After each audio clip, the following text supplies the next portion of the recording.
Bagi Teddy Sutadi Kardin, mungkin tak ada perangkat lain yang bisa menyamai pisau di dunia ini.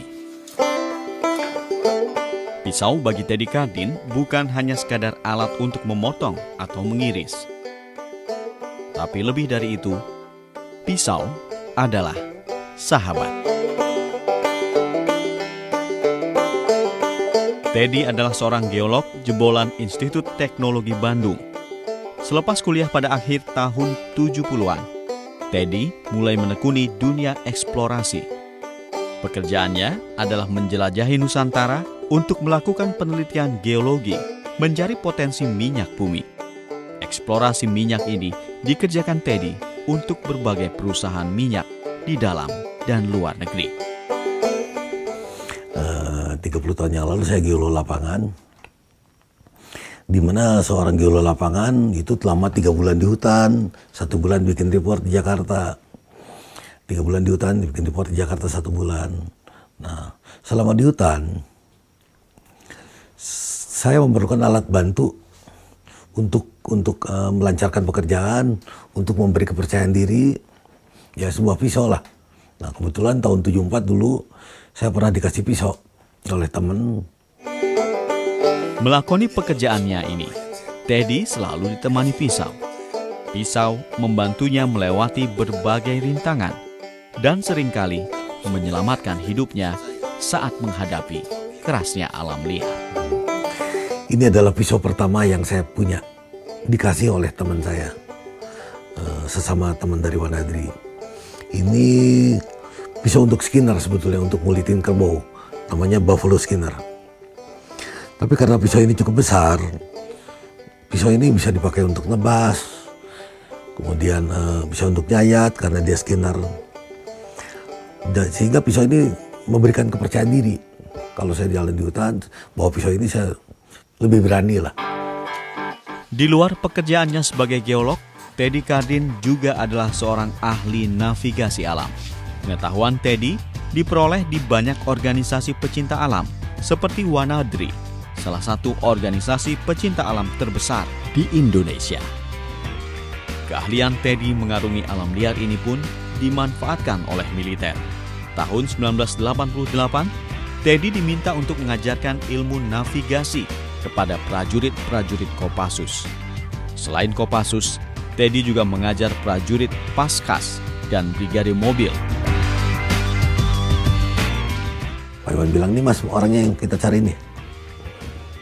Itu Pak Prabowo bilang ke saya, "Tolong bantulah Kang. Saya dengar Anda punya keahlian hidup di hutan, survival, navigasi yang bagus."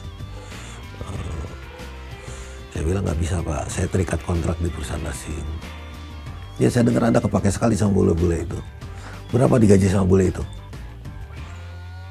"Saya bayar dengan harga yang sama." Dalam hati saya, ini mayor gajinya berapa bisa nggak gaji saya? Gitu kan, pasti gedean gaji saya dari gajian dia. Terus dia bilang begini, "Masa bantu bule mau, bantu negara sendiri enggak?" Wah, tersinggung saya.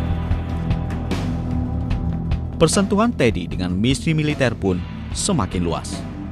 Teddy adalah sedikit warga sipil yang dilibatkan di banyak operasi militer, seperti operasi militer Timur Timur dan operasi pembebasan sandera ekspedisi Lawrence di tahun 1995 di hutan Jayawijaya, Papua.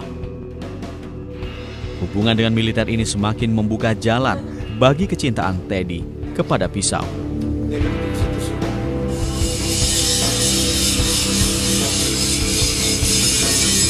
Awal tahun 90-an, Teddy mewujudkan mimpinya untuk mendirikan bengkel pisau. Bersama beberapa orang rekannya, Teddy bekerja keras mempelajari seni pisau buatan tangan. Kerja keras ini membuahkan hasil.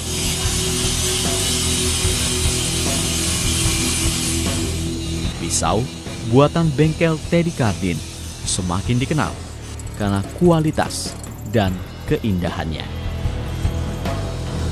Selain pisau tradisional seperti kujang dan badik, Teddy Kardin juga membuat pisau dengan standar khusus untuk kalangan militer seperti Kopassus, Paskas TNI AU, Marinir TNI AL, bahkan untuk pasukan elit Amerika Serikat, Green Berets. Pada tahun 93,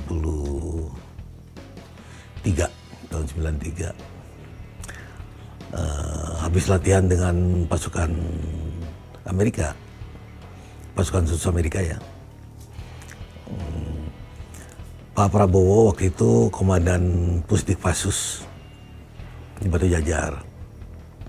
Beliau minta dibikinkan pisau 30 buah untuk hadiah buat tentara Amerika tersebut, pasukan khusus Amerika tersebut. Saya boleh bikin. Nah, begitu dikasih pisaunya, dikasihkan sama mereka, mereka bilang, wah ini bagus ini bikinan mana? Ya bikinan, itu nanya ke orang Batu Jajar, ke orang Kopassus, bikinan negar mana katanya. Habis itu mereka datang kemari, mau pesan langsung. Kemasyhuran pisau buatan Teddy Cardin bukan tanpa alasan. Di bengkelnya di Bandung, Jawa Barat, Teddy mempekerjakan para ahli pembuat pisau.